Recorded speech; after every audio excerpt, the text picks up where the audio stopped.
Setiap orang punya cerita yang bisa dibagi. Masa lalu sudah dilewati. Masa depan adalah hal yang selalu dinanti. Setiap kisah pasti memiliki arti. Semoga cerita ini bisa menginspirasi. Mari berbagi dan bersilaturahmi di Aku Hari Ini. Gimana ya, Pak? Ya, baik. Ini saya bawa stick. Wow. Pak, jangan pukul saya, Pak. Ini adalah stick hoki ya. Jadi kebetulan ini adalah salah satu cabang olahraga yang Di situ aja, Pak. ya. Saya takut kena pukul, tapi nggak mungkin ya, karena udah ahli sekali menggunakan stick hoki ini. Ya. Ini kan tadi spesifik di hoki gitu. Ya. Kalau rugby itu apa, Pak? Rugby itu olahraga menurut undang-undang sistem keluarga nasional, bahwa olahraga itu ada 3 pilar. Oke. Olahraga apa aja? prestasi, olahraga rekreasi, olahraga pendidikan. Oleh kuis, oleh aktivitas lainnya lah yang menggunakan metode-metode, banyak metode lah dalam mengajar. Oke, gerak gini ya, Pak. Kalau olahraga Kalau siap siap kan gerak. begini, kalau ini hormat gerak. Oh, ini hormat gerak, betul ya. Hormat gerak, siap gerak. Oke, dari 5 kotak ini, Bapak Pengalaman semua bisa dilakukan dan Berjalan. bisa berjalan dengan sesuai apa yang kita inginkan. Dan saya wasit ya, kenapa? Dan lumayan dah, termasuk banyak menginspirasi, karena wasit itu harus hafal yang namanya rules. Emang nggak juara ya, tapi runner-up. Iya. Tapi setidaknya tetap aja itu juara. juara ya, juga. prestasi. Artinya kalau menurut kaidah kami olahraga, namanya juara satu. Ya, semuanya Nggak ada juara 2, juara 3, nggak ada. Membuat buku tentang rugby.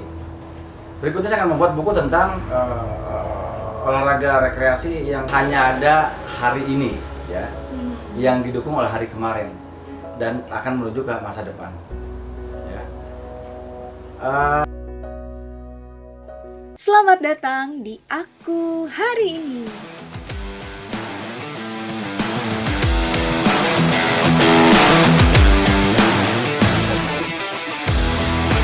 Channel ini adalah media untuk bisa bebas berbagi, bercerita, belajar, dan bersilaturahmi. Jika Anda menyukai video ini, silahkan tekan loncengnya lalu subscribe.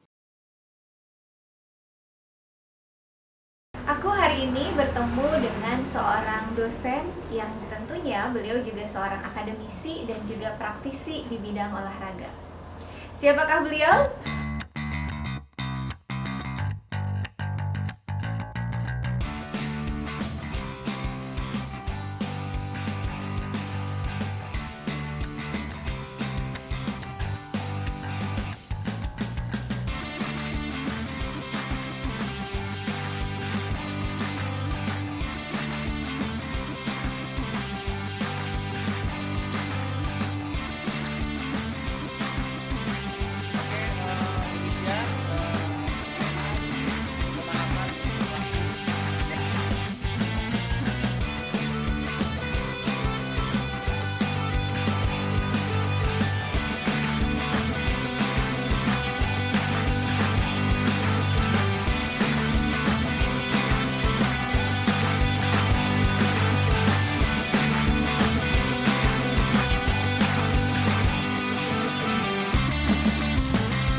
Kita sambut Bapak Dr. Andes Iwan Barata MPD. Yeay! Selamat datang Bapak Iwan. Selamat datang, selamat siang semuanya. Selamat siang ya Pak ya. Gimana kabarnya Pak? Alhamdulillah baik-baik aja. Baik-baik aja ya Pak, walaupun sekarang lagi puasa. Tetap sehat, tetap bugar. Harus. Ya Pak Iwan, saya mendengar profilnya Pak Iwan gitu ya, seorang dosen kemudian sebagai praktisi di bidang olahraga. Boleh cerita dulu nih profilnya Pak Iwan, Pak? Ya baik, selamat siang semuanya. Perkenalkan, saya Iwan Barata. Kebetulan saya dosen di Universitas Negeri Jakarta di Fakultas Ilmu Keolahragaan, dan keahlian saya adalah di dalam mata kuliah olahraga hoki. Hoki, Ya. wow. Hoki dan rugby ya. Hoki dan Ya. rugby. hoki dan rugby. Sudah berapa tahun nih, Pak? Saya sih secara mengajar itu mulai 2001 ya. Wow, 2001. Saya masih nih, Pak. Masih nangis. Dan sebenarnya saya termasuk terlambat karena saya lulus kuliah tahun 93. Lalu saya bekerja di tempat-tempat lain, itu pernah bekerja di swasta, bahkan di luar dunia olahraga, sempat di kontraktor, sempat di supermarket elektronik. Lalu akhirnya saya kembali ke dunia olahraga di fitness center ya, sampai 2004 lah ya. Jadi saya masuk 2001 jadi dosen, itu masih sempat bekerja bersamaan dengan pekerjaan saya di fitness. Terakhir saya gitu betul. Dan kebetulan saya menjadi manajer di sport club gitu ya, di pusat kebugaran. Akhirnya menjadi dosen di tahun 2001 sampai dengan sekarang. Ya. Sudah lama sekali ternyata beliau menjadi dosen. Ya. Dan alhamdulillah sekarang saya secara jabatan akademik sudah sampai di jabatan lektor kepala, dan kebetulan dalam mata kuliah hoki gitu. Mata kuliah hoki. Ya. Oke. Menarik nih. Sebenarnya saya nggak tahu bidang olahraga hoki itu seperti apa. Boleh cerita nih, Pak, untuk olahraga hoki itu kayak gimana ya, Pak? Ya, baik. Ini saya bawa stick. Wow. Pak, jangan pukul saya, Pak. Ini adalah stick hoki ya. Jadi kebetulan ini adalah salah satu cabang olahraga yang saya geluti sejak dulu zaman mahasiswa.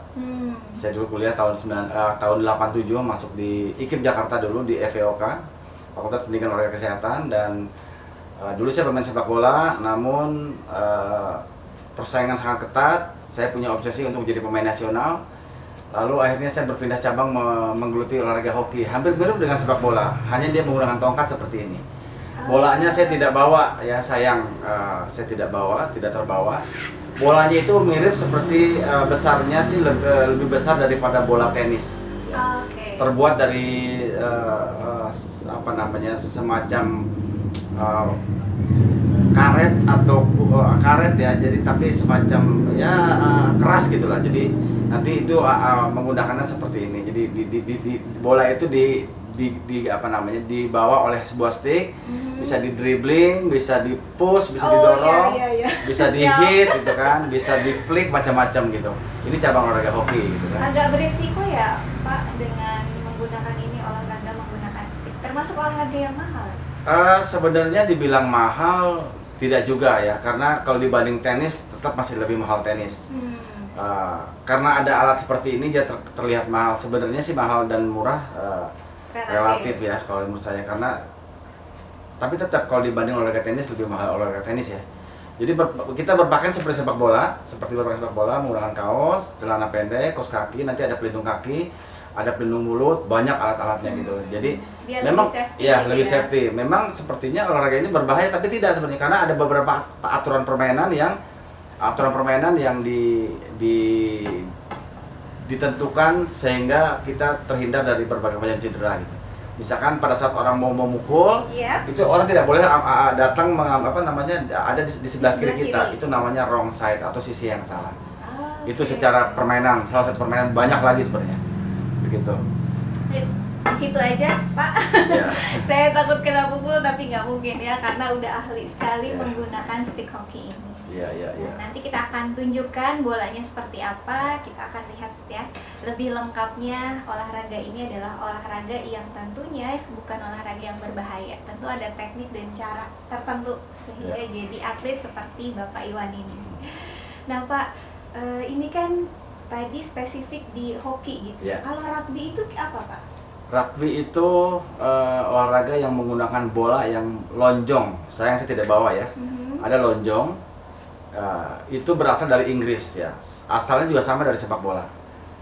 Jadi bermainnya itu 15 untuk jadi olahraganya itu benar-benar olahraga laki-laki. Dan itu benar-benar berbahaya karena kalau di sepak bola misalnya kita pegang tangan mendorong udah pelanggaran, tapi kalau di rugby itu boleh dipegang, boleh ditarik, gitu kan, boleh ditabrak, boleh ditangkap, jadi saat lari boleh baju ditarik, itu sah. Itu rugby, olahraga laki-laki. Jadi Ya memang ada beberapa hal yang tidak boleh, misalkan tackling leher tidak boleh. Orang lagi lari lehernya tarik nggak boleh. Tapi kalau badan, kaki, tangan itu boleh. Itu hebatnya olahraga rugby ya. Nah, jadi Pak Iwan ini sekarang spesifik di hoki dan rugby tadi. Betul. Oke, dua area ini. Nah, selain praktisi kan tadi akademisi ya. Jadi begini, saya adalah akademisi. Ya. Jadi saya luruskan. Akademisi itu adalah yang bergerak berprofesi di dalam perguruan tinggi. Okay. Nah, jadi saya dosen ini adalah sebagai akademisi. Akademisinya Jadi, sebagai dosen. Sebagai dosen. Lalu selain akademisi, saya juga menjalankan sebuah kegiatan olahraga di masyarakat, dan saya menjadi praktisi. Praktisi itu adalah yang melaksanakan atau penggiat. Kebetulan saya sebelum ini pernah menjadi ketua jurusan olahraga rekreasi di Fakultas Ilmu Keolahragaan UNJ.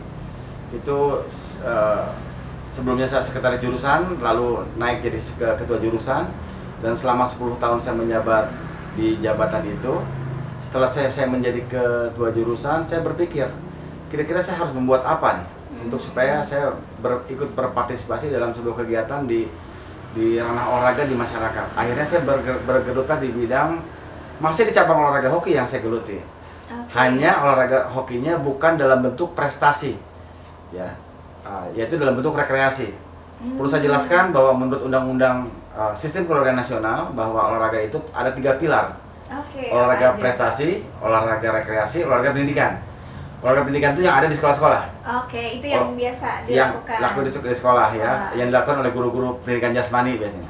Lalu ada olahraga prestasi, yaitu olahraga yang dilakukan pada kegiatan olahraga kompetitif, yang seperti kejuaraan seperti di PON, di SEA Games, di Asian Games, di Kejurnas, Kejurda, Porda, Popda, dan segala macam. Yaitu olahraga yang menggunakan rules and regulation yang diturunkan oleh induk cabang olahraga dunianya.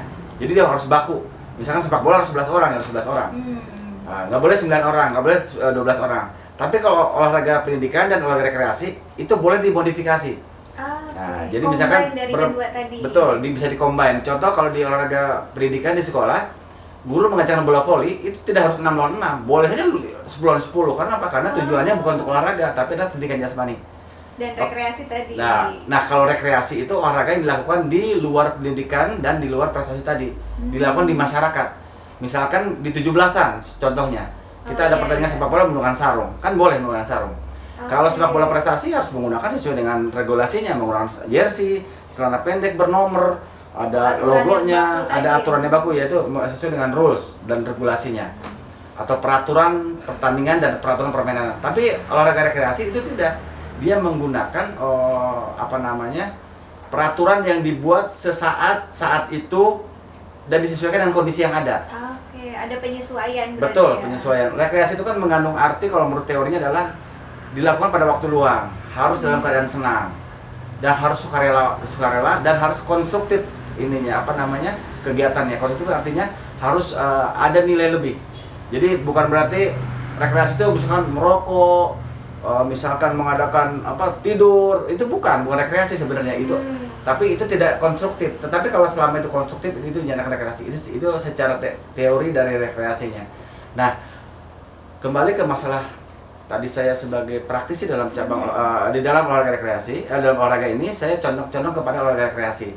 Saya memadukan cabang olahraga yang ada, yaitu olahraga hoki. Dibuatlah sebuah kegiatan kejuaraan, dan kejuaraan tersebut dikemas dalam olahraga rekreasi. Yaitu misalkan hoki itu harusnya 2 kali 35 menit, tapi saya buat menjadi 2 kali 10 menit. Cukup 2 kali 10 menit atau 2 kali 15 menit. Dan mainnya pun tidak di lapangan besar, tapi lapangannya dibuat kecil. Jadi dimodifikasi sedemikian rupa sehingga menjadilah sebuah kejuaraan. Dan alhamdulillah event saya sudah termasuk mendunia. Saya punya event namanya di Bali Hockey Festival. Itu sudah yang ke-6 kali. Sudah ke-6 kali. Ini mau yang ke-7. Harusnya tahun lalu yang 7, gara-gara pandemi kita semuanya off. Mudah-mudahan tahun ini kita bisa berlanjut lagi Bali Hockey yang ke-7.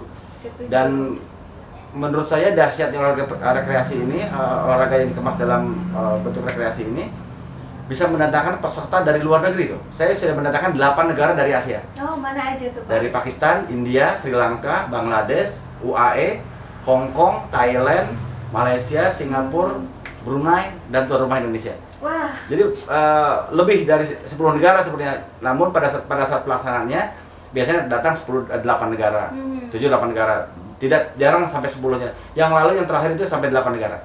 dan itu adalah salah satu prestasi, bukan hanya menyatukan Indonesia tapi berbagai negara tadi ya, 8 negara. Betul. Jadi sesuai dengan namanya, kita adalah olahraga rekreasi, sebenarnya olahraga yang dikemas dalam modifikasi tertentu.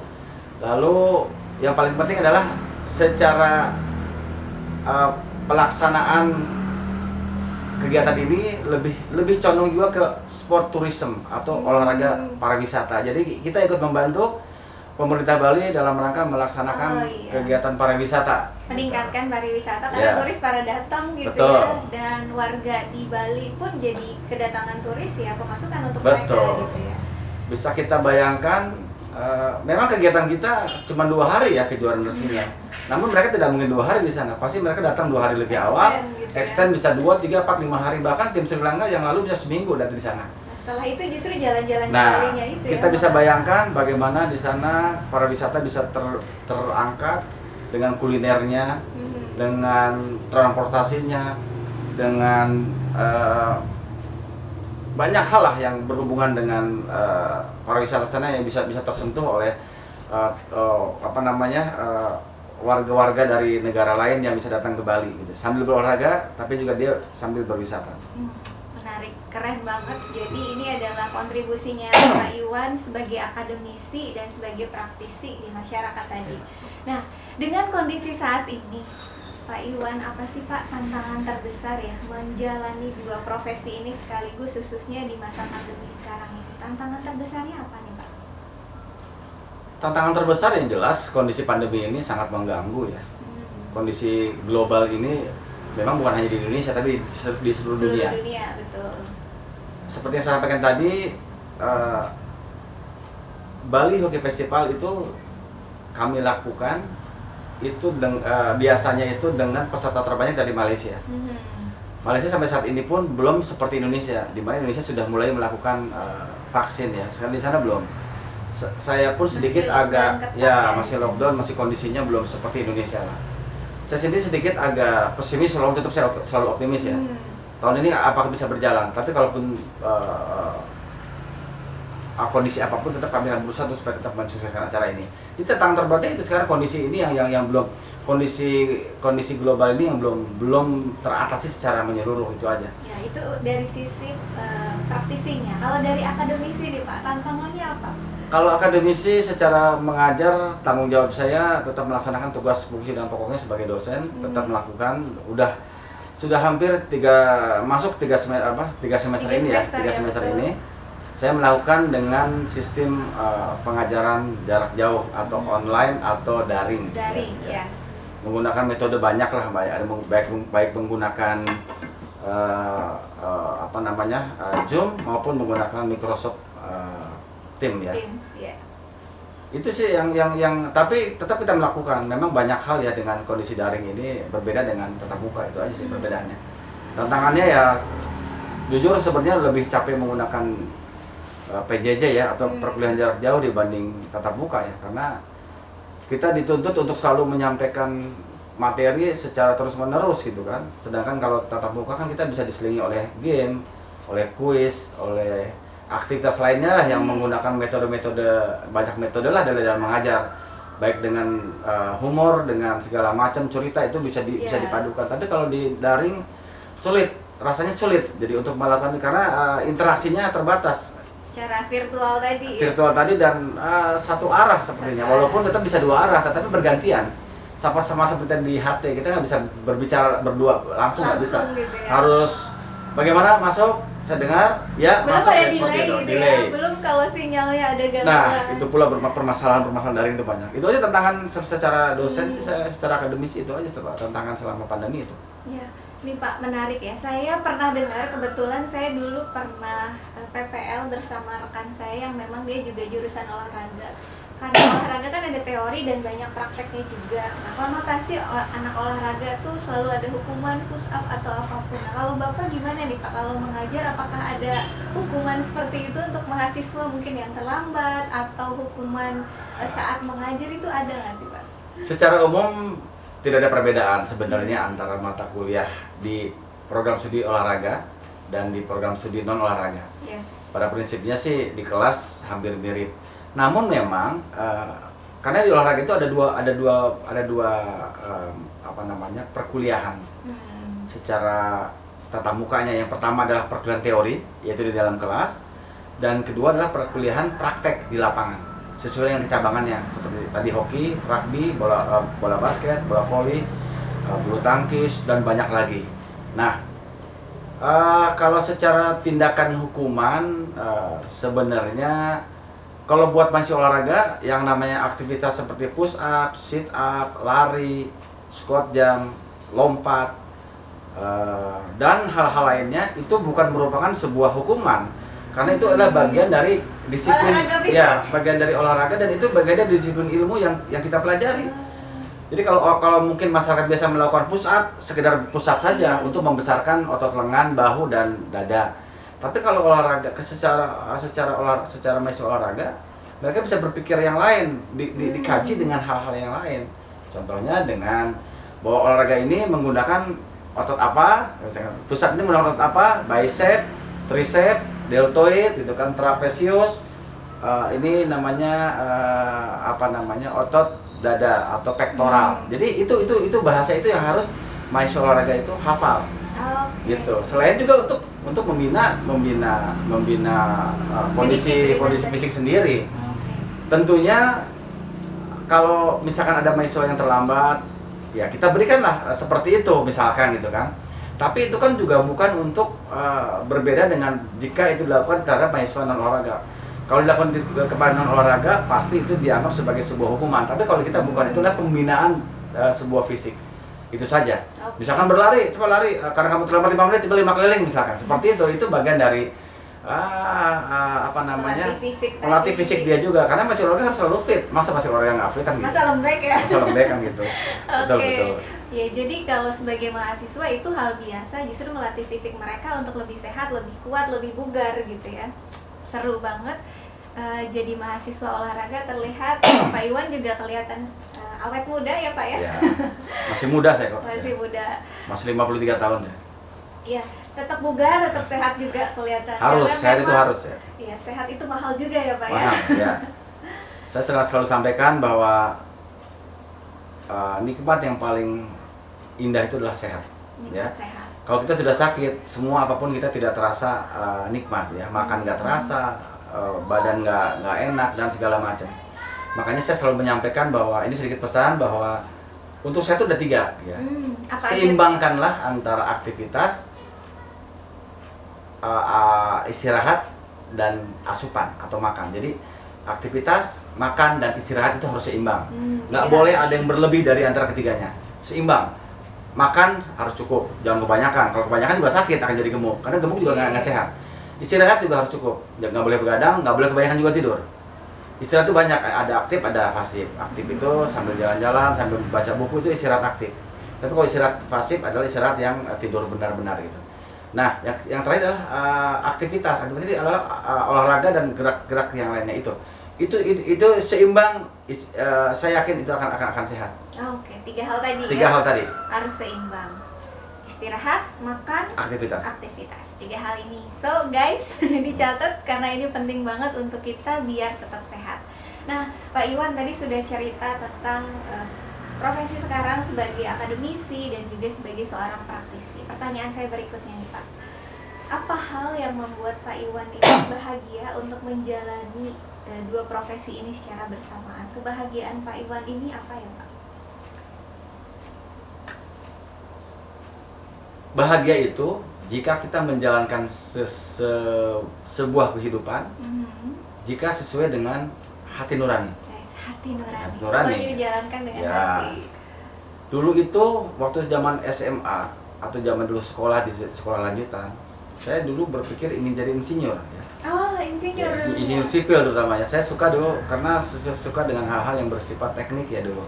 Bahkan saya dulu matematika, fisikanya termasuk yang bagus nilainya lumayan gitu ya, kalau bilang bagus ya tapi lumayan lah. Dan saya di kelas termasuk, kalau saya bilang sombongnya termasuk yang agak pintar dikit lah gitu, karena agak pintar dikit dalam mata pelajaran itu ya. Namun di sisi lain saya juga dulu adalah pemain sepak bola, suka olahraga. Ya. Nah, ada satu cerita yang tidak pernah saya lupa. Dulu saya adalah lulusan IPA kan dari SMA-nya. Lalu saya membeli dulu formulir si Penmaru. Zaman dulu ya, kelihatan generasinya guys. Generasi kalau sekarang lah disebut apa, generasi apa namanya? Gen Z. Gen Z atau milenial. Kalau saya kan generasi kolonial gitu kan. Enggak, masih sama Pak. Masih sama ya? Sama. Sebutannya generasi milenial, yang di atasnya adalah senior milenial. Jadi milenial tetap ada. Walaupun kadang-kadang suka dibilang kolonial, tapi nggak apa-apa lah. Apa whatever lah, apalah arti berasa sebuah. zaman penjajahan ya Pak. Apalah arti sebuah istilah ya, tapi iya. istilahnya seperti itu. Karena memang zaman tahun itu tidak ada yang namanya seperti sekarang lah, ada gadget, ada komputer, ada segala macam. Jadi semuanya masih terbatas. Telepon pun ada juga, telepon umum, telepon rumah dan segala macam. Jadi itu. Jadi memang dulu itu saya ikut si Penmaru tahun 86. Saya beli formulir IPA. Ternyata saya dulu ingin mengambil teknik dan olahraga, gitu kan. Nah saat itu ternyata setelah saya ikut, ternyata saya kalah, gitu kan. Tidak lolos tahun 86. Akhirnya saya berpikir, waduh saya nganggur. Akhirnya saya selama setahun saya menganggur. Nah selama setahun saya tetap melakukan aktivitas pada umumnya, bermain olahraga segala macam. Akhirnya selama setahun, tahun berikutnya saya mengambil si Penmaru lagi, dan saya mengambil di jalur IPS. Karena olahraga dari di IPS, saya olahraga aja deh. Karena mungkin selama setahun saya sudah lupa dengan banyak hal tentang matematika, fisika segala macam. Rumus-rumus ya, lupa. Rumus-rumus sudah terlalu setahun, cukup lumayan lama. Akhirnya saya ambil ke olahraga. Nah, akhirnya ini lolos, dan alhamdulillah tahun 87 saya jadi mahasiswa. Dan kenapa? Karena saya jadi olahraga itu karena saya suka olahraga, intinya itu. Walaupun sebenarnya saya itu adalah FEOK atau Fakultas Pendidikan Olahraga Kesehatan di IKIP Jakarta adalah untuk menjadi outputnya menjadi guru olahraga. Saya nggak kepikiran menjadi guru olahraga saat itu. Dan mungkin saya menjadi olahraga dulu aja gitu. Makanya saya suka sama olahraga. Karena saya olahraga itu sampailah sekarang. Itu sampai saya lulus tahun 93. Saya kemana, dan itulah untungnya saya banyak mempelajari banyak hal di luar olahraga juga gitu. Dan kalau bilang bahagia itu tadi karena saya menjalani kegiatan ini dengan sesuai dengan passionnya gitu. Karena saya senang di olahraga, saya pelajari, akhirnya banyak menemukan di olahraga. Akhirnya saya bisa tahu luar kota dari olahraga. Saya pertama kali tahu adalah Jogja dari olahraga, lalu Surabaya, lalu Lampung, lalu Makassar, lalu kalau Bandung mah nggak usah dihitung lah, tanpa ke situ pun udah lahir di situ ya. Saya lahir di situ. Nah, lalu dari olahraga saya tahu luar negeri, saya tahu Malaysia, saya tahu Singapura, saya tahu India. Saya pernah ke India, saya pernah ke Chennai, India. Aja. Ya, saya pernah ke negara lain, jadi ke Vietnam dan negara-negara lainnya. Jadi akhirnya itulah kalau tadi apa kebahagiaannya? Ya itu tadi apa yang saya sukai, terus passion saya itu, lalu saya melakukan secara akademisi sebagai dosen dan juga sebagai praktisi di olahraga masyarakat, itulah kebahagiaan saya. Walaupun memang secara nilai keuntungan materi ada memang, tapi masih belum dapat. Tapi saya yakin suatu saat akan mendapatkan nilai-nilai itu. Tapi yang paling penting adalah nilai kebahagiaan batin atau kebahagiaan immaterial yang paling saya dapatkan itu aja. Kebahagiaan batin itu adalah yang paling mahal ya Pak ya. Karena pengalaman itu yang paling penting, karena itu akan kita berikan kepada siapapun gitu. Termasuk para mahasiswa. Contoh hebatnya negara Vietnam, hebatnya negara Malaysia, Singapura, India segala macam. Kalau menurut saya tetap satu, yang paling adalah Indonesia. Kenapa? Negara kita paling hebat, paling bagus, paling majemuk dan paling hebat.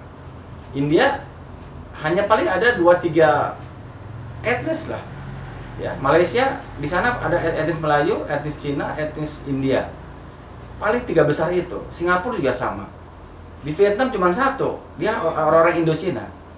Ya, memang mereka makanannya enak, ini wisatanya enak, tetap aja Indonesia lebih hebat dan lebih bervariasi. Kita ada 13.000 pulau, ya. Pulau ya. Pulau. Agak Sunda jadi susah bedain P sama F ya. Gitu. Ya, ada 13.000 pulau dan ratusan bahasa. Itulah kehebatan kita. Kulinernya juga banyak dan yang lain. Itu kebahagiaan ya, kalau pertanyaan yang tadi disampaikan oleh tadi, bahwa itulah kebahagiaan yang saya dapatkan sampai hari ini. Semakin mencintai profesi ini sebagai akademisi, juga sebagai seorang praktisi karena menjalaninya dengan hati, juga passion dan bisa berbagi ke masyarakat. Begitu ya Pak ya? Betul, betul. Oke, Pak, kalau tadi kita sudah bahas masa hari ini sebagai profesi tadi dosen gitu ya, akademisi dan praktisi, Bapak juga menuliskan 2 buku ini ya Pak ya? Oh ya. Ini buku apa aja nih Pak? Baik, tadi saya sampaikan, salah satu kebahagiaan saya sekarang saat ini adalah saya telah dapat merampungkan buku ini. Ini adalah buku berjudul Teori dan Praktek Olahraga Hoki. Sesuai dengan jabatan fungsional saya sebagai lektor kepala pada mata kuliah hoki di UNJ, akhirnya saya bisa membuat buku ini. Dan buku ini tidak mudah dibuat. Ini saya rancang mulai tahun 2008. 2008 sekarang 2021 ya. Dan cukup panjang ya? 2009 pernah saya kehilangan laptop. Di dalamnya adalah konsep tentang buku ini yang sudah hampir jadi 80%. Termasuk tesis saya saat itu, tesis S2 saya. Jadi 2009 hilang sehingga saya tertundalah tesis saya dan buku saya. Tapi mungkin karena memang pengetahuan saya di hoki ini cukup lumayan. Kalau menurut saya cukup lumayan ya. Saya bukan menyombongkan diri ya. Karena sudah lama tadi ya, beberapa tahun juga ya. Dalam membuat sebuah konsep di sebuah buku sudah hampir 80% jadi, namun hilang, semuanya hilang. Termasuk backupnya hilang. Jadi satu tas itu hilang. Nah, jadi nulis dari awal dari nol, dan saya bisa menjadikan lagi seperti ini. Berarti kan memang saya berpikir memang itulah akhirnya saya menyatakan bahwa saya lah ahli di cabang olahraga ini salah satunya. Dan buku olahraga hoki ini adalah buku pertama di Indonesia yang saya terbitkan dan yang ada di Indonesia gitu ya. Baru pertama loh. Pertama di Indonesia. Dan pertama saya, the first hockey books in Indonesia. Dan memang pernah ada buku hoki yang lain ya, tapi bukan membahas tentang teknik atau permainan atau teori dan praktek olahraga hoki, bukan. Tapi olahraga hoki dilihat dari berbagai macam aspek, terutama dari perkembangan dan dari sisi yang lainnya. Tetapi kalau dari sisi teknik dan teori dan praktek, ini saya nyatakan, saya proklamasikan adalah buku pertama. Buku ini juga selain tadi tercatat di ISBN, juga satu hal yang perlu diketahui adalah sudah saya catatkan di HAKI atau sudah tercatat di Hak Atas Kekayaan Intelektual, atau sekarang namanya berubah menjadi HKI, Hak Kekayaan Intelektual, dan sudah dicatatkan di Kemenkumham ya, Direktorat Jenderal Kekayaan Intelektual, yaitu di nomor 000040530. Itu nomor register dari kekayaan intelektual. Jadi jika ada sesuatu yang berhubungan dengan misalkan tadi plagiasi atau bisa kena sanksi ya, karena memang bukunya saja walaupun tanpa haki itu sudah harus jika mengambil literatur dari buku ini, maka wajib menyertakan siapa pengarang, judul buku, penerbitan, segala macam. Seperti halnya penulisan ilmiah seperti biasa. Pada umumnya ya, itu adalah bagian dari dan menghargai karya orang lain. Dan jujur ini salah satu kebahagiaan yang tadi dipertanyakan di sebelumnya. Tadi ya, salah satu kebahagiaan yang buku. Betul, kebahagiaan yang tidak bisa diungkapkan dengan kata-kata. Ya. Kalau buku yang ini apa nih Pak? Ya, saya sampaikan lagi bahwa selain di akademisi dan praktisi tadi di olahraga, saya pun aktif di dunia kepemudaan. Ya, karena pemuda dan olahraga itulah dua sisi pada satu mata uang. Berikan aku 10 pemuda, maka akan kugoncangkan dunia. Kalau Pak Iwan di sini beri berapa pemuda? Jadi aktif di dunia kepemudaan ini adalah salah satu yang mendahului dari olahraga sebelumnya. Jadi saya dulu pernah jadi paskibraka tahun 84. Dan saya aktif sekarang di organisasi Purna Paskibraka Indonesia, dan kebetulan saya juga di pengurus pusat gitu. Dan di kampus juga saya selain mengajar olahraga juga mengajar tentang kepemudaan. Karena pemuda dan olahraga itu tadi saya sampaikan di nomenklaturnya di Indonesia, di nasional pun di kementerian adalah pemuda dan olahraga, Menteri Pemuda dan Olahraga. Di tingkat provinsi dan kabupaten kota juga sama, Dinas Pemuda dan Olahraga. Walaupun sering digabung dengan pariwisata, pendidikan dan yang lainnya, tapi pada prinsipnya rohnya adalah pemuda dan olahraga. Jadi saya sebenarnya merasa komplit karena apa di kampus saya, di fakultas saya menggeluti dunia pemuda dan olahraga. Nah, pemuda inilah yang saya berikan akhirnya karena keahlian saya di kepemudaan di Paskibra, saya membuat buku tentang peraturan baris dan tata upacara. Hormat gerak Ya, hormat gitu kan. Kenapa? Jadi karena guru-guru Penjas salah satu output dari UNJ dari Fakultas Olahraga adalah baris berbaris. Bukan, menjadi guru Penjas kan? Iya. Dan guru Penjas itu dianggap memahami tata upacara dan baris-baris. Iya. Padahal mata kuliahnya tidak ada. Nah, disitulah saya membuat buku saya terpikirkan lah, punya ide membuat buku tentang baris-baris dan tata upacara. Ini pun sama, sudah ISBN dan sudah saya hakikan juga. Jadi jika ada yang nanti plagiat dan segala macam tidak akan bisa gitu kan, seperti itu. Jadi kalaupun ada yang mau mengutip tetap seperti halnya pengutipan. Betul. Pengutipan sesuai dengan kaidah keilmuan. Jadi misalkan peraturan baris tata upacara bendera ya Iwan Barata gitu kan, pengarangnya dan segala macam. Seperti itu. Nah, 2 buku ini adalah salah satu mungkin kalimatnya kontribusi yang Bapak Iwan berikan untuk masyarakat tadi ya, dengan profesi akademisi dan juga praktisi. Ini juga kebahagiaan untuk Pak Iwan menjalani profesi ini. Nah, kalau tadi kita berbicara masa hari ini dengan profesinya Pak Iwan, mungkin kita akan flashback nih Pak. Flashback ke masa lalu. Sudah siap Pak? Nah, di masa lalu ini saya memiliki 5 kotak. Kelihatan kotaknya di layar sana juga ada, dan di tampilan ini juga mungkin kelihatan Bapak mau pencet sendiri. Ada 5 kotak, di mana 5 kotak ini adalah kotak misteri. Wow. Bukan ya Pak ya, misteri. Sebenarnya kotak ini ada masing-masing pertanyaan di kotak ini yang akan pertanyaan ini bertanya kepada Bapak Iwan, profesi Pak Iwan saat ini kaitannya dengan masa lalu. Sudah siap Pak? Harus siap orang. Oke, ya siapnya pakai gerak gini ya Pak. Kalau olahraga siap. Siap kan begini, kalau ini hormat gerak. Oh ini hormat gerak, betul ya. Hormat gerak, siap gerak. Oke, dari 5 kotak ini Bapak pilih kotak nomor berapa? Cukup pilih 2 kotak saja. Nomor 3 tuh. Nomor 3. Oke, kita akan buka kotak nomor 3. Kotak nomor 3 ini ada pertanyaannya Pak. Kotak nomor 3, jreng ini nggak ada efek suaranya ya. Mungkin efek suaranya pakai pukulan ini Pak, stick hoki ya. Oke, pertanyaannya adalah, jika waktu bisa diulang, andai waktu bisa diulang, Pak Iwan ingin jadi siapa? Apakah masih dengan profesi yang sama seperti hari ini, atau menjalani profesi yang lain? Yang pasti setelah tadi saya jelaskan sebelumnya, di mana kebahagiaan datang itu bukan dalam bentuk materi saja. Kalau saya merasa sudah puas dengan dengan kondisi sekarang. Jadi kalaupun waktu saya kembali ke masa lalu, saya ingin menjadi apa, saya bingung profesi apa yang nanti akan saya lakukan gitu. Sedangkan saya sekarang sudah sangat menekuni dunia olahraga dan pemuda ini, baik dari akademis maupun dari praktisinya, ya sudah saya jalankan dengan segala kebahagiaan saya gitu. Rasanya saya menganggap walaupun ya secara materi saya jujur ya belum banyak lah, sudah ada lah, tapi belum alhamdulillah sudah berkecukupan.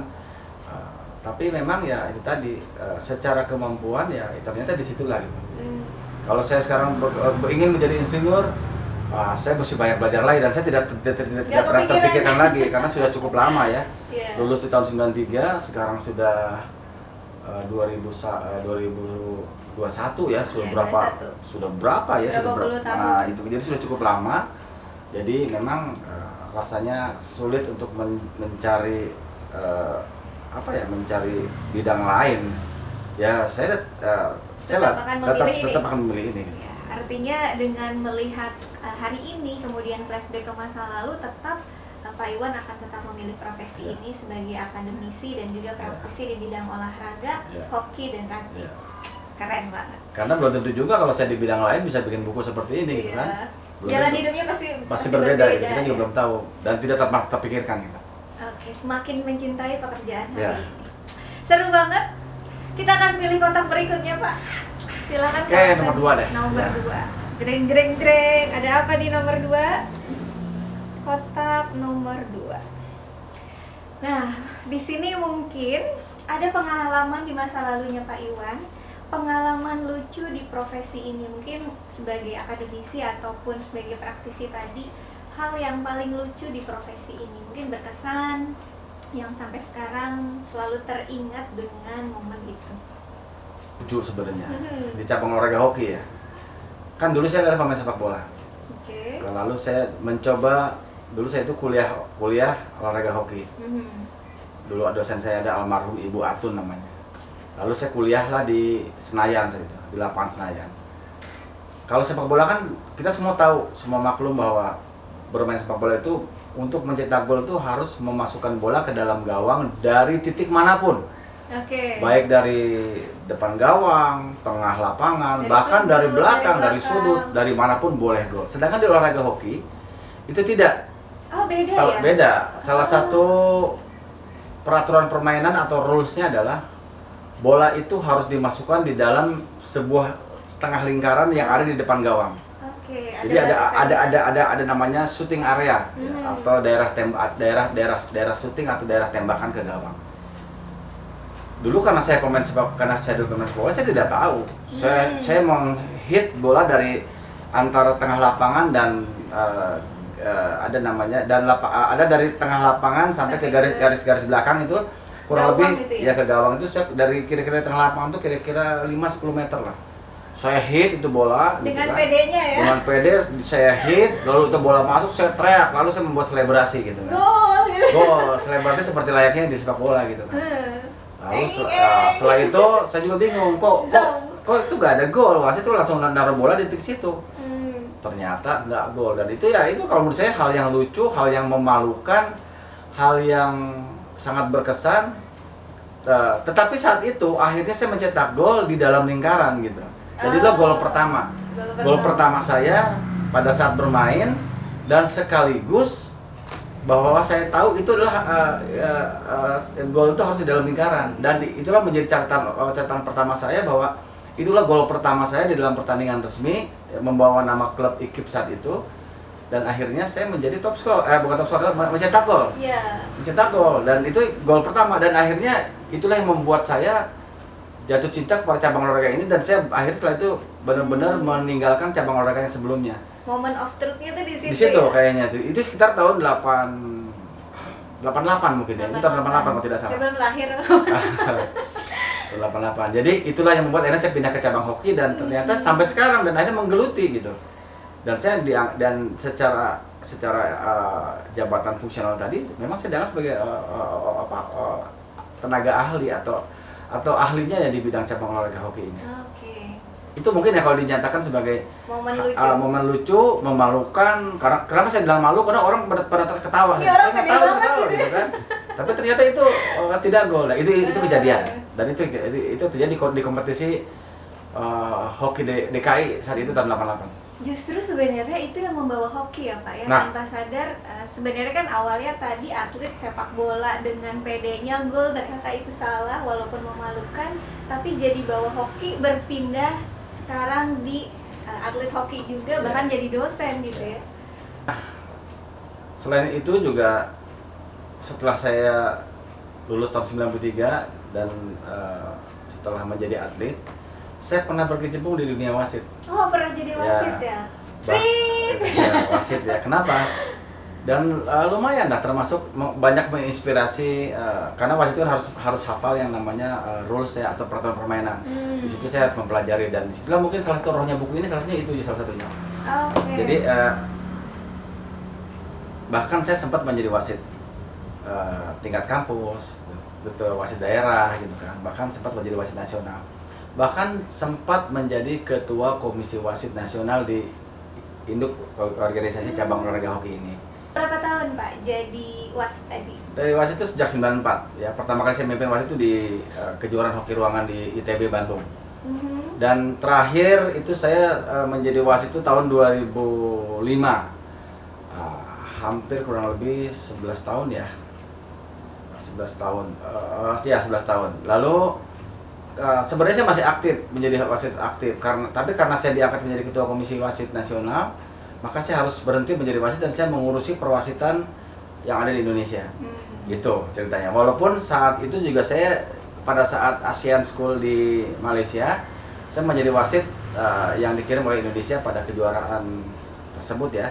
ASEAN School namanya kejuaraan hoki kejuaraan pelajar ya, kejuaraan pelajar di kejuaraan pelajar multi event di Malaysia yang diikuti oleh negara-negara ASEAN. Saya mimpin sih tahun 2010 di Malaysia. Nah, selain wasit juga saya pernah jadi pelatih, sambil ngewasitin saya jadi pelatih. Dan nggak jelek-jelek banget lah hasil saya gitu kan. Pernah saya melatih dari tim kampus dari tahun 2004 sampai 2011 lah. Sambil saya ngewasitin, sambil saya melatih juga ya di kampus. Ya lumayan juga lah hasilnya, nggak jelek-jelek banget. Minimal catatan saya dari 8 kali final, 7 kali juara lah gitu. Ya itu menang semua Pak. Iya, satu kali memang nggak juara ya, tapi runner-up apa. Tapi setidaknya tetap aja itu juara juga. Artinya kalau menurut kaidah kami orang olahraga, namanya juara satu. Ya, semuanya nggak ada juara 2, juara 3, nggak ada ya. Juara 2, juara 3 itu ada peringkat 2, peringkat 3. Tapi juara itu hanya juara satu gitu kan. Jadi, itu. Ya kalau saya dengar dengan cerita tadi Bapak ya, masa lalunya awalnya mungkin atlet olahraga yang sepak bola berpindah ke hoki, ada trigger di masa lalu tadi, momen golnya tadi. Kemudian pernah jadi wasit, pernah juga jadi pelatih, itu adalah cerita rangkaian masa lalu sehingga mengantarkan Pak Iwan menjadi seperti saat ini di akademisi dan juga seorang praktisi. Kalau kita akan lihat nih Pak, tadi kan perjalanan masa hari ini, kemudian perjalanan dari masa lalu, kita akan lihat ke masa depan. Kita belum tahu masa depan yang akan terjadi seperti apa. Nah, di sesi ini, untuk melihat masa depan, apa yang ingin Pak Iwan sampaikan ke diri Pak Iwan sendiri sebagai Dr. Andes Iwan Barata MPD? Mungkin akan menonton video ini beberapa tahun yang akan datang, apa yang ingin Pak Iwan sampaikan? Yang jelas hanya ada hari ini ya, yang didukung oleh hari kemarin dan akan menuju ke masa depan. Sebenarnya benang merah dari apa yang saya sampaikan tadi sebenarnya sudah terjadi kalau menurut saya nih ya. Memang masa depan kita tidak pernah tahu apa yang terjadi ya, tetapi secara garis besar bahwa saya tetap akan menggeluti dunia ini. Itu pasti. Dunia ini yaitu dunia hoki, dunia rugby, akademisi, praktisi, dan olahraga dan kepemudaan. Itu tetap akan saya gunakan. Apalagi dengan saya membuat buku-buku seperti ini, maka akan menjadi titik awal untuk kedepannya saya membuat karya-karya yang lain gitu. Berikutnya saya akan mencoba membuat buku tentang rugby. Berikutnya saya akan membuat buku tentang olahraga rekreasi yang bersifat sport tourism atau olahraga pariwisata, yaitu Bali Hockey Festival. Saya akan buat. Karena apa? Saya yakin prospektus dari Bali Hockey Festival ini ke depannya akan sangat dahsyat. Banyak yang ikut. Akan sangat dahsyat. Jadi saya berpikiran, kalau tadi saya katakan sampai saat ini saya belum menemukan keuntungan secara material yang signifikan. Tapi saya yakin ke depan ini akan menjadikan pemasukan atau katakanlah bisa dikatakan sebuah hasil dari sebuah penanaman ide yang cukup lama sehingga menjadikan sebuah kejayaan di masa depan. Itu kalau menurut saya seperti ini. Berarti kontribusinya akan semakin banyak tadi untuk diri sendiri tetap menjalani profesi ini, kemudian kontribusi untuk negara. Betul. Ya, ini untuk masyarakat umum bukan Betul. hanya Indonesia tapi mancanegara, yaitu menjalankan Hoki Bali Festival untuk beberapa tahun yang akan datang. Keuntungan secara pribadi saya yakin itu akan terjadi. Tapi perlu diketahui juga bahwa negara pun tidak akan pernah lepas dari keuntungan ini, yaitu kedatangan devisa tentunya kan, pemasukan devisa negara. Lalu yang kedua untuk masyarakat setempat, dia akan mendapatkan banyak hal pemasukan yang amat sangat penting, baik itu dari pariwisatanya terutama dan hal-hal lain gitu kan. Itu yang membuat saya lebih optimis memandang ini ke depannya gitu. Walaupun secara kedinasan mungkin saya akan berhenti di usia 65 ya secara purna bakti, secara pensiun ya. Tapi dengan kegiatan ini kan kita bisa melakukan sepanjang hayat gitu, sepanjang hayat masih dikandung badan kontribusinya gitu kan. Dan ini kan yang mahal sekali lagi. Yang mahal tuh ininya. Jadi itu legacy yang Bapak Iwan ingin tinggalkan gitu ya, kontribusi untuk masyarakat, untuk Indonesia, bahkan mungkin untuk dunia gitu ya. Orang akan kenal Iwan Barata adalah yang membangun Hoki Bali Festival ini. Walaupun memang secara pelaksanaan jujur tidak mulus ya. Ada kekurangan. Kami atau saya atau kami karena kenapa kami juga punya yayasan membuat kegiatan ini bersama teman-teman, dan ini tidak mulus pembuatan ini. Kita mulai dari 2014 ya, banyak halangan, banyaklah halangan baik internal maupun eksternal. Namun secara pengalaman semua bisa dilakukan dan bisa berjalan dengan sesuai apa yang kita inginkan. Dan saya yakin jika ini berjalan terus, maka Bali akan menjadi salah satu destinasi kejuaraan olahraga internasional yang bahkan mungkin saja bukan berdalam bentuk rekreasi dan pariwisata tadi, bisa saja mungkin dengan olahraga prestasinya mungkin saja ya. Tapi saya tetap akan berkonsentrasi karena sebagai praktisi di olahraga masyarakat, ya itulah akan saya lakukan. Oke. Mulia sekali harapan di masa depan. Mungkin nanti Pak Iwan bisa nonton video ini lagi beberapa tahun yang akan datang. Itu seperti halnya janji pada diri sendiri, pada mungkin janji untuk nanti kalau keluarga nonton, janji untuk keluarga, janji untuk negeri, untuk bangsa Indonesia. Semoga. Mulia sekali Pak, saya doakan mudah-mudahan lancar, dan ini yang disampaikan ke diri sendiri. Sekarang mungkin ada orang-orang yang ingin seperti Bapak nih, profesi Bapak sebagai akademisi ataupun sebagai praktisi di bidang olahraga khususnya hoki dan rugby.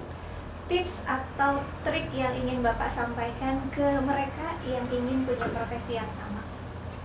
Ya, profesi yang saya geluti sekarang, baik sebagai akademisi maupun secara praktisi di olahraga dan di kepemudaan, memang tidak mudah ya, jujur sekarang tidak mudah. Ini memerlukan sebuah pertama adalah pengetahuan. Pengetahuan ini tentunya harus dipelajari. Knowledge kan perlu dipelajari, perlu digali terus sampai dipahami. Lalu sambil berjalannya pemahaman, pengetahuan, lalu kita harus melakukan banyak pengalaman, banyak mempraktekkan, sehingga terjadilah pengalaman, sehingga terjadilah yang namanya experience. Ya, nah inilah akan dipadukan, sehingga yang namanya teori dan praktek dan segala macamnya akan terjadi menjadi sebuah kolaborasi yang bagus. Karena kadang sering orang berbicara, lain teori lain praktek, betul. Teori dan praktek memang beda, tapi setidaknya sebenarnya praktek terjadi karena ada teori terjadi karena dari praktek. Itu saling mengkaitkan sebenarnya. Nah, jika terjadi kesenjangan antara teori dan praktek, berarti ada permasalahan di sini. Nah, kalau menurut saya membuat teori ini, prakteknya seperti ini. Itu menurut saya. Ya, tetapi memang perlu pengembangan. Nah, kalau pengembangan bukan berarti beda dengan teori dan praktek, bukan. Tapi mengcombine antara teori dengan praktek. Betul, apalagi namanya kegiatan olahraga ini kan kegiatan olahraga yang bersifat terbuka. Bisa terjadi yang namanya pengembangan atau modifikasi tertentu. Ini yang harus kita pahami. Jadi pelajari dulu, banyak mempelajari, banyak baca, banyak mempraktekkan. Itu pesan yang paling ini. Lalu belajar dengan dunia lain. Bukan dengan dunia lain nih. Bukan dengan dengan bidang lain mungkin. Bukan metafisika ya. Dunia itu dengan bidang lain. Contoh seperti ini. Saya merasa kadang-kadang suka merasa sombong sendiri. Gue nih pinter ya gitu. Kadang-kadang ya. Tapi kadang-kadang orang lain memang ngomong seperti itu. Cuman ini kadang-kadang dalam diri saya nggak ngomong ke orang lain. Tapi itu contohnya apa? Seperti saya katakan tadi, tahun 93 saya lulus, tahun 94 saya bekerja di kantor kontraktor. Saya pernah bekerja di sebuah bank swasta nasional terbesar saat itu. Lalu saya mempelajari banyak hal. Jadi pesan saya berikutnya adalah setelah mempelajari hal tadi adalah banyak mempelajari hal-hal dari dunia lain. Contohnya bahasa Inggris, komputer. Lalu sekarang di komputer banyak namanya aplikasi-aplikasi yang lainnya. Saya bisa banyak membuat buku gambar-gambar sendiri. Saya tidak perlu layout ke orang lain yang tidak perlu membayar. Desain grafis saya nggak perlu bayar ke orang lain, saya bikin sendiri.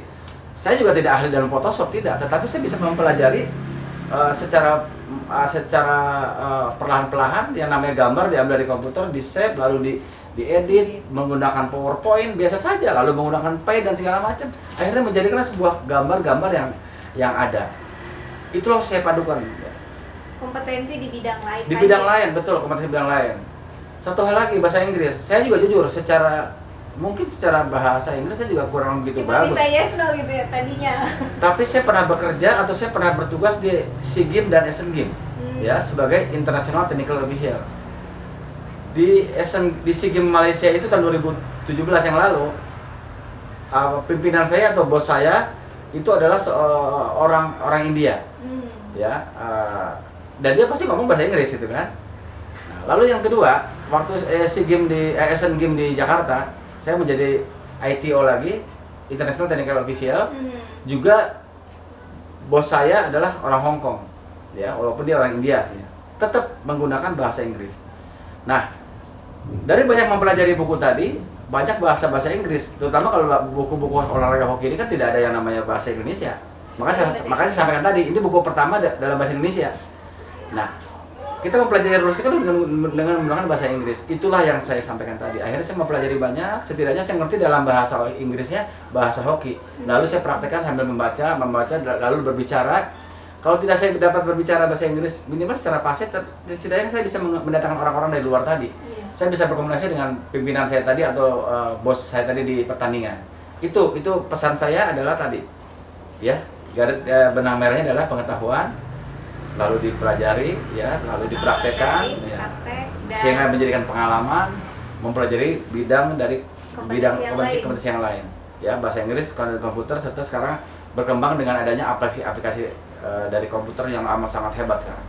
Yang penting mau belajar ya. Betul, mau belajar. Itu yang paling penting ya, mau belajar. Dan satu lagi, jangan pernah saya bilang nggak bisa, saya harus bisa. Udah, itu aja. Saya pasti bisa. Saya pasti bisa, ya. Saya pasti bisa. Ya, kalau sekarang di Papua ada namanya orang bisa, kita orang bisa gitu. Itu intinya sih itu. Oke, profesi Pak Iwan, masa hari ini, masa lalu dan masa depan yang sudah diceritakan tadi. Kalimat pamungkas, closing statement dari Pak Iwan apa nih Pak? Saya punya moto dalam hidup, ya. Sabar. Terus sebentar saya lupa. Sabar bisa, ya. Sabar bisa. Bisa, ya. Lalu kerjakan. Sabar bisa lalu kerjakan. Ini itu aja yang membuat saya tadi benang merahnya dari awal tadi saya bicara menjadikan sampai sekarang itu. Sabar, bisa, kerjakan, ya. Sabar bisa dan kerjakan, ini Simpel. adalah moto hidupnya Pak Iwan. Terima kasih banyak Pak Iwan. Hari ini saya dapat banyak pembelajaran dari Pak Iwan sebagai seorang dosen, akademisi dan praktisi di bidang olahraga, khususnya hoki dan rugby. Dan bukunya ini adalah buku nomor 1 perdana di Indonesia. Semoga sehat selalu Pak Iwan, Ya. Untuk aktivitasnya. Salam untuk keluarga, mudah-mudahan sehat selalu juga. Dan terima kasih sudah berkunjung di Aku Hari Ini. Ya, sama-sama. Mudah-mudahan di lain kesempatan kita bisa berdiskusi lagi. Terima kasih juga atas kesempatannya berbagi dengan warganet, ya, yang ada di teman-temanku semuanya. Semoga ini menjadikan inspirasi lah, ya, itu saja. Baik, terima kasih, sehat selalu Pak Iwan. Assalamualaikum warahmatullahi wabarakatuh. Waalaikumsalam warahmatullahi wabarakatuh. Demikian obrolan saya hari ini dengan Bapak Dr. Andes Iwan Barata MPD. Banyak sekali insight yang didapatkan, baik pembelajaran dari masa hari ini, masa lalu, ataupun harapan di masa yang akan datang. Untuk teman-temanku yang mendapatkan insight dari video ini, silakan like, comment, and subscribe di channel ini. Saya Air Laila, sampai bertemu di episode berikutnya. Assalamualaikum warahmatullahi wabarakatuh.